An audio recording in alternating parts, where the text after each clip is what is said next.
CC ನ್ಯೂಸ್ಗೆ ಸ್ವಾಗತ. ನಾನು ನರೇಂದ್ರ ಪಾಟೀಲ್. ಇಂದಿನ ಮುಖ್ಯಾಂಶಗಳು: ಸಚಿವ ಪ್ರಿಯಾಂಕ್ ಖರ್ಗೆ ಆಪ್ತನಿಂದ ಕೊಲೆ ಬೆದರಿಕೆ, ಗುತ್ತಿಗೆದಾರರ ಸೊಸೈಡ್, ಪೂಜ್ಯ ನಿರ್ಗುಡಿ ಹವಾಮಾನ ಮುತ್ಯವರಿಂದ ಕಬ್ಬಿನ ಹಾಲು, ಕಲ್ಲಂಗಡಿ ವಿತರಣೆ, ಶಾಂತಿ ಹಾಗೂ ನೆಮ್ಮದಿ ಪ್ರಾಸ್ತಿಕ ಮಂದಿರಗಳು ಅಗತ್ಯ, ಹಾರ್ಕೋಡ್ ಚನ್ನವೀರ ಶ್ರೀಗಳು ಹಾಗೂ ದಿವಂಗತ ಪಂಚರತ್ನ ಶಿರೋಮಣಿ ಸರ್ದಾರ್ ಜೋಗಸಿಂಗ್ ಜನ್ಮದಿನಾಚರಣೆ. ಬೀದರ್ನಲ್ಲಿ ಗುತ್ತಿಗೆದಾರ ರೈಲ್ವೆ ಟ್ರ್ಯಾಕ್ಗೆ ಬಿದ್ದು ಸೊಸೈಡ್. ಬೀದರ್ನ ಸಚಿನ್ 26 ವಯಸ್ಸು ಆತ್ಮಹತ್ಯೆ ಮಾಡಿಕೊಂಡ ಗುತ್ತಿಗೆದಾರ. 7 ಪುಟಗಳ ಸಮಗ್ರವಾದ ಲೆಟರ್ ಬರೆದು ಆತ್ಮಹತ್ಯೆಗೆ ಶರಣು. ಸಚಿವ ಪ್ರಿಯಾಂಕ್ ಖರ್ಗೆ ಆಪ್ತ ರಾಜು ಕಪ್ನೂರ್ ಮೇಲೆ ಗಂಭೀರ ಆರೋಪ. ಟೆಂಡರ್ ಕೊಡುವ ವಿಚಾರಕ್ಕೆ ಗುತ್ತಿಗೆದಾರರಿಂದ ಲಕ್ಷಾಂತರ ರೂಪಾಯಿ ಹಣ ಪಡೆದು ಲಂಚ ಬಳಿಕ ಮತ್ತೆ ರಾಜು ಕಪ್ನೂರ್ನಿಂದ 1 ಕೋಟಿ ಹಣಕ್ಕೆ ಬೇಡಿಕೆ. 1 ಕೋಟಿ ರೂಪಾಯಿ ನೀಡದಿದ್ದರೆ ಕೊಲೆ ಬೆದರಿಕೆ ಹಿನ್ನೆಲೆ ಸಚಿನ್ ಸೊಸೈಟಿ ಸುಮಾರಾಯ 15 ಲಕ್ಷಕ್ಕೂ ಅಧಿಕ ಹಣ ತೆಗೆದುಕೊಂಡು ಟೆಂಡರ್ ನೀಡದೆ ದೋಖಾ ಆರೋಪ. ಕಲಬುರಗಿಯ ಮಾಜಿ ಕಾರ್ಪೊರೇಟರ್ ರಾಜು ಕಪ್ನೂರ್, ನಂದಕುಮಾರ್ ನಾಗಭುಜಂಗ್, ಗೋರನಾಥ್ ಸೇರಿ 6 ಜನರ ವಿರುದ್ಧ ಜೀವ ಬೆದರಿಕೆ ಆರೋಪ.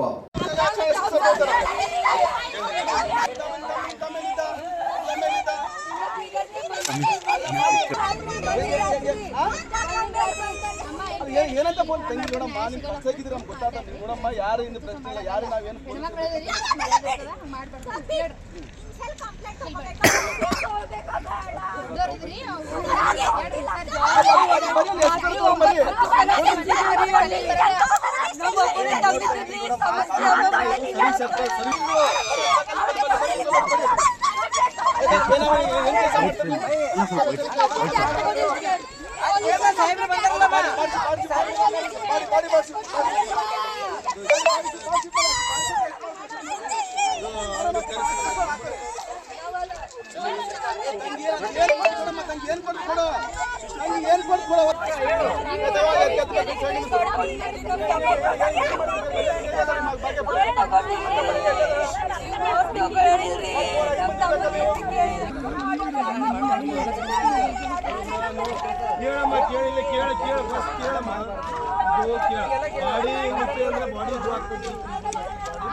ಪೊಲೀಸರಿಗೆ ಅಂಜಿ ಎಂತ ಹುಡುಕಾದ್ರೆ ಕೋಶಿಶ್ ಮಾಡಬೇಕು.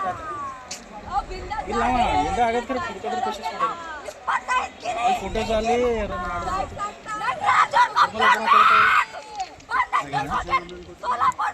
ಗಾಂಧಿಗಂಜ್ ಹೋಗಿದ್ದೆ. ಅದಾದ್ಮೇಲೆ ಅವರು ಬರಲ್ಲ ಅಂತಾರೆ, ನೀವು ಕೂಡಿ ಅಂತ ನಿಂತಿರೋ ನಮ್ಗೆ ನಾವು ದೊಡ್ಡ ಕೂದೇವ್ರಿ ಇಲ್ಲೇ ಓದಿ ಅಂತ ಒಂದು ಕೊಟ್ಟಿದ್ದೇವ್ರಿ.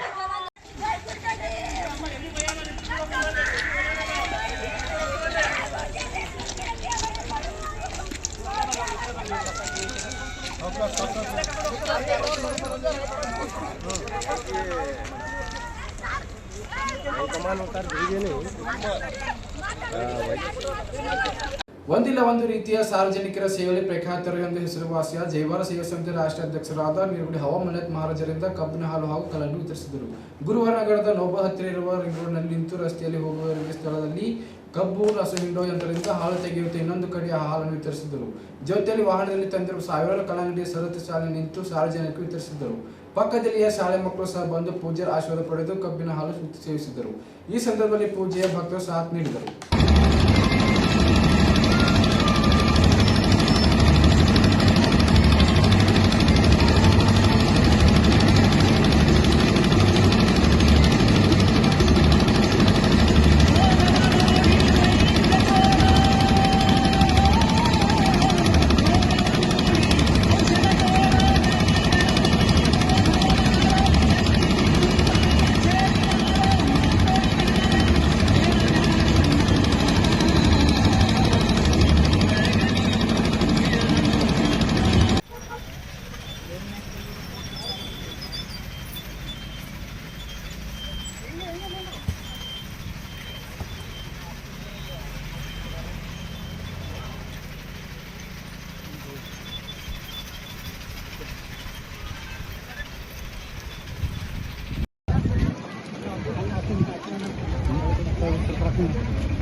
ಭಾರತ ಒಂದು ಅಧ್ಯಾತ್ಮದ ತವರೂರು. ಇಲ್ಲಿ ಮಠ ಮಂದಿರಗಳಿಗೆ ಅಪಾರ ಗೌರವವಿದೆ. ಒತ್ತಡದ ಬದುಕಿನಲ್ಲಿ ಶಾಂತಿ ಹಾಗೂ ನೆಮ್ಮದಿ ಅಗತ್ಯವಿದ್ದು ಮಂದಿರಗಳು ಹಾಗೂ ಮಠ ಮಾನೆಗಳಿಂದ ಇದು ದೊರೆಯುತ್ತದೆ ಎಂದು ಹಾರ್ಕೋಟ್ ಪೂಜ್ಯ ಡಾಕ್ಟರ್ ಚನ್ನವೀರ ಶಿವಾಚಾರ್ಯ ತಿಳಿಸಿದರು. ತಾಲೂಕಿನ ಹೊನಕೇರಿ ಸಿದ್ದೇಶ್ವರ ದೇವಸ್ಥಾನ ಹತ್ತಿರದಲ್ಲಿರುವ ನಿರ್ಮಿಸಲಾದ ನೂತನ ಸಾಯಿಬಾಬಾ ಮಂದಿರ ಉದ್ಘಾಟಿಸಿ ಮಾತನಾಡಿದ ಅವರು, ಪ್ರವಚನ, ಭಕ್ತಿಯ ಸಾಕಾರಕ್ಕೆ ಪೂಜೆ, ಜ್ಞಾನ ಸಾಕಾರಕ್ಕೆ ಪುಸ್ತಕ, ಪ್ರಸಾದ ಸಾಕಾರಕ್ಕೆ ಅನ್ನವಾದರೆ ನೆಮ್ಮದಿಯ ಸಾಕಾರವೇ ಮಂದಿರ ನಿರ್ಮಾಣ. ಆದ್ದರಿಂದ ಆತ್ಮಾನಂದ ಪರಮಾನಂದವಾಗಲು ಪರಮಾತ್ಮ ಸಾಕಾರ ಅಗತ್ಯವೆಂದು ಪ್ರತಿಪಾದಿಸಿದರು.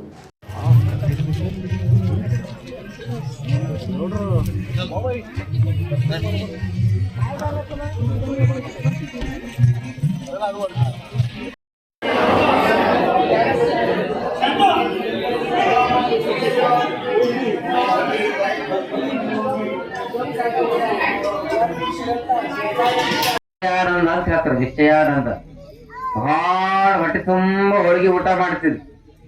ಊಟ ಮಾಡಿದಾಗ ಬಹಳ ಖುಷಿ ಆಗ್ತದೆ. ಏನ್ರಿ ಮಾವಿನಕಾಯಿ ರಸ ಹೋಳಿಗೆ ಹಿಡಿದ್ರಿ, ಒಂದಲ್ಲ 2 ಹೋಳಿಗೆ ಊಟ ಮಾಡಿದೆ ಅಂತ ಬಹಳ ಖುಷಿ ಆಗ್ತದೆ. ಆದ್ರ 6 ತಾಸಿನ ನಂತರ ಮತ್ತೆ ಹಚ್ಚಿದೆ ಶಾಶ್ವತ ಸುಖ ಅಲ್ಲದು. ಪ್ರಸಾದ ಸ್ವೀಕಾರ ಮಾಡ್ತೀವಿ, ಅದು ವಿಷಯ ಆನಂದ, ಶಾಶ್ವತವಾದಂತ ಸುಖ ಆನಂದ. ಎರಡನೇದಾಗಿ ಬೌದ್ಧಿಕ ಆನಂದ. ಯಾವುದೋ ಸುಂದರವಾದಂತಹ ಒಂದು ಕಥೆ ಕಾದಂಬರಿಯಲ್ಲಿ ಓದ್ತಾ ಇದ್ರಿ, ಒಳ್ಳೆಯ ಮಾತುಗಳನ್ನ ಕೇಳ್ತಾ ಇದ್ದೀರಿ, ಅದನ್ನ ಪುನಃ ನೆನಪಿಸಿಕೊಂಡಾಗ ನಮ್ಗೆ ಆನಂದ ಆಗ್ತದ. ಅದಕ್ಕೆ ಬೌದ್ಧಿಕ ಆನಂದ ಅಂತ ಹೇಳ್ತಾ ಇದ್ರು. ಆದ್ರೆ ಜೀವನದ ಕೊನೆಯ ಉಸಿರಿನವರೆಗೂ ಕೂಡ ಆತ್ಮಾನಂದ ನಮಗೆ ಪ್ರಾಪ್ತ ಆಗಬೇಕಾದ್ರೆ ಶಿರಡಿ ಸಾಯಿಬಾಬಾ ಧ್ಯಾನ ಮಾಡಿ ಆತ್ಮಾನಂದ ಪ್ರಾಪ್ತ ಆಗ್ತದೆ ಎನ್ನುವಂತ ಮಾತನ್ನ ಹೇಳ್ತಾರೆ. ಆ ರೀತಿಯಂತ ಅದ್ಭುತವಾಗಿರುವಂತಹ ಆಧ್ಯಾತ್ಮದ ದಿವ್ಯ ಶಕ್ತಿ ಸಾಯಿಬಾಬಾ ಮಹಾರಾಜರಲ್ಲಿ, ಆ ಯೋಗಿಯಲ್ಲಿದೆ ಎನ್ನುವಂತ ಮಾತನ್ನ ನಮ್ಮೆಲ್ಲ ಭಾರತೀಯರು ಅನೇಕ ಅನುಭಾವಿಗಳು ನಂಬಿದ್ದಾರೆ. ಅವರ ಕೃಪಾಶೀರ್ವಾದವನ್ನ ಪಡೆದಾಗ ನಮ್ಮ ಜೀವನ ಸಾರ್ಥಕತೆ ಆಗ್ತಾ ಇದೆ. ಅವರು ನಿರಾಕಾರ ಸ್ವರೂಪವಾಗಿರುವಂತಹ ಪರಮಾತ್ಮನ ದಿವ್ಯ ಶಕ್ತಿಯನ್ನ ಹನ್ನಿಕೇರಿ ಗ್ರಾಮದಲ್ಲಿ ಸಾಕಾರ ರೂಪವಾಗಿ ಇಂದು ನಾವು ಯಾವ ರೂಪದಲ್ಲಿ ಪೂಜೆ ಮಾಡ್ತೀವಿ ಅಂದ್ರೆ ಸಾಯಿಬಾಬಾ ಮಹಾರಾಜರ ರೂಪದಲ್ಲಿ ನಾವು ಪೂಜೆ ಮಾಡ್ತಾ ಇದ್ದೀವಿ. ದೇವರೊಬ್ಬ ನಾಮ ಹಲವು. ಯಾಕೆಂದ್ರೆ ಜಗತ್ತಿನಲ್ಲಿ ಅನೇಕ ಲಕ್ಷ ದೇವರಿದ್ದಾರೆ. ದೇವರ ಹೆಸರುಗಳು ಬೇರೆಯಾದರೂ ಕೂಡ ದೇವರ ಆಧ್ಯಾತ್ಮದ ದಿವ್ಯ ಶಕ್ತಿ ಒಂದೇ ರೀತಿಯಾಗಿರ್ತಾ ಇದೆ. ಕನ್ನಡದ ಕವಿ ಸಿದ್ದಯ್ಯ ಪುರಾಣಿಕರು ಒಂದು ಕಡೆ ಬಹಳ ಚೆನ್ನಾಗಿ ಹೇಳ್ತಾ ಇದ್ದಾರೆ, ಹೆಣೆದ ಹೂಗಳು ಹಲವಾದರೂ ಹಾರ ಒಂದೇ, ಓಡಿಸಿದ ಮಣಿಗಳು ನೂರಾದರೂ ದಾರ ಒಂದೇ, ಕಡಲಿನ ಹೆಸರೇನೇ ಇರಲಿ ಕ್ಷಾರ ಒಂದೇ, ಹಾಲು ಕರೆದ ಹಸುಗಳ ಬಣ್ಣ ನೂರಾದರೂ ಕ್ಷೀರ ಒಂದೇ, ಸ್ವತಂತ್ರ ಧೀರ ಸಿದ್ದೇಶ್ವರ ನಿನ್ನನ್ನು ಪ್ರಾರ್ಥಿಸುವ, ಪೂಜಿಸುವ, ಯಜಿಸುವ, ಭಜಿಸುವ ರೀತಿ ನೂರಾದರೂ ಉದ್ಧಾರ ಒಂದೇ ಎನ್ನುವಂತ ತತ್ವವನ್ನು ಸಿದ್ದಯ್ಯ ಪುರಾಣಿಕರು ಹೇಳ್ತಾರೆ. ಯಾಕೆಂದರೆ ನಾವು ನಿಜವಾಗಿ ದೇವರ ನಾಮಸ್ಮರಣೆಯನ್ನು ಯಾಕೆ ಮಾಡಬೇಕಂದ್ರ, ಈಗ ಮಂದಿರಕ್ಕೆ ಬಹಳ ಜನ ದರ್ಶನಕ್ಕೆ ಬರ್ತಾ ಇದ್ದ. ದರ್ಶನಕ್ಕೆ ಬರುವಾಗ ಸಾಯಿಬಾಬಾ ಮಂದಿರದ ಒಳಗಡೆ ಹೋಗುವಾಗ ಅವರ ತಾಟಿನಲ್ಲಿ ಬಾಳೆಹಣ್ಣುಗಳನ್ನು ಇಟ್ಕೊಂಡು ಹೋಗ್ತಾರೆ. ಆ ಹಣ್ಣುಗಳನ್ನು ತೆಗೆದುಕೊಂಡು ಹೋದಾಗ ಅಲ್ಲಿ ದೇವರಿಗೆ ನಮಸ್ಕಾರ ಮಾಡಿ ಅಲ್ಲಿರುವಂತಹ ಪೂಜಾರಿಗಳು ಹೂವುಗಳನ್ನ ಹಣ್ಣಿನ ಮೇಲೆ ಹಾಕಿ ಹಸ್ತವನ್ನು ಇಡ್ತಾರೆ. ಹೋಗುವಾಗ ಅದು ಬಾಳೆಹಣ್ಣಿತ್ತು, ಆದ್ರ ಬರುವಾಗ ಅದಕ್ಕೆ ಬಾಳೆಹಣ್ಣು ಅನ್ನುವುದಿಲ್ಲ. ನೀವೇನಂತೀರಿ, ಪ್ರಸಾದ ಸ್ವೀಕರಿಸಿ ಅಂತ ಹೇಳ್ತಾ ಇದ್ದ.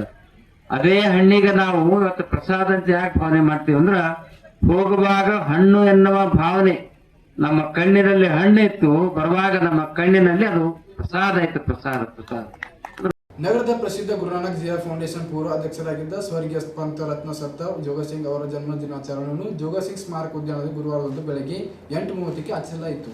ಈ ಸಂದರ್ಭದಲ್ಲಿ ಅವರ ಪುತ್ರ ಸರ್ದಾರ್ ಬಲ್ಬೀರ್ ಸಿಂಗ್ ಮತ್ತು ರೇಷ್ಮಾ ಕೌರ್ ಅಲ್ಲದೆ ಅವರ ಅಪಾರ ಬಂಧು ಮಿತ್ರರು ಮತ್ತು ಗುರುನಾನಕ್ ಗ್ರೂಪ್ ಆಫ್ ಇನ್ಸ್ಟಿಟ್ಯೂಷನ್ ಸಿಬ್ಬಂದಿ ವರ್ಗದವರು ಸ್ಮಾರಕ ಪುಷ್ಪಗುಚ್ಛ ವಿವರಿಸಿ ನಮ್ಮನ್ನು ಸಲ್ಲಿಸಿದರು. ಸ್ವರ್ಗೀಯ ಪಂಥರತ್ನ ಶಿರೋಮಣಿ ಸರ್ದಾರ್ ಜೋಗಸಿಂಗ್ ನೆನಪಾರ್ಥ ಗುರುನಾನಕ್ ಜೀರಾ ಸಾಹೇಬ್ ಗುರುದ್ವಾರದಲ್ಲಿ ಅಖಂಡ ಪಾಠ ಆಯೋಜನೆ ಮತ್ತು ಲಂಗರ್ ವ್ಯವಸ್ಥೆ ಮಾಡಲಾಗಿತ್ತು. ಈ ಸಂದರ್ಭದಲ್ಲಿ ಸರ್ದಾರ್ ಮನ್ಪ್ರೀತ್ ಸಿಂಗ್, ಸರ್ದಾರ್ ಪುನೀತ್ ಸಿಂಗ್, ಸರ್ದಾರ್ ಪವಿತ್ ಸಿಂಗ್ ಮತ್ತು ಅಪಾರ ಬಂಧು ಮಿತ್ರರು ಉಪಸ್ಥಿತರಿದ್ದರು.